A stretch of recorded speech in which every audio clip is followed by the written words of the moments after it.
I did not decide to live in Akumal. Akumal decided I was going to live here. I had no intention of staying in Mexico. I just came here to learn a little bit more about corals and to train to be a dive instructor. Started volunteering here and just couldn't leave. I'm Jenny Mallon. I work for the coral restoration program here in Akumal. I love being underwater. That's probably my favourite thing in the world, is being underwater.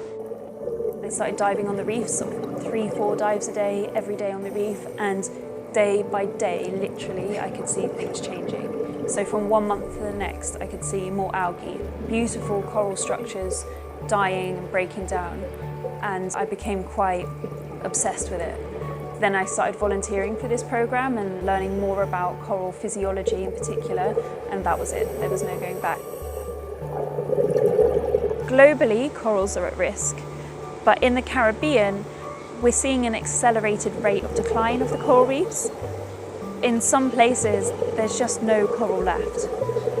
The Aquaphora cervicornis that we have here in Akumal, along this coastline, it's one of the only sites where we have a population that's big enough to work with. And if you imagine that this was one of the corals that built the reef in the Caribbean, it's just crazy.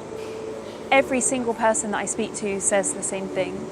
The reef now is unrecognisable to how it was 20 or 30 years ago. Protecting these ecosystems is of crucial importance.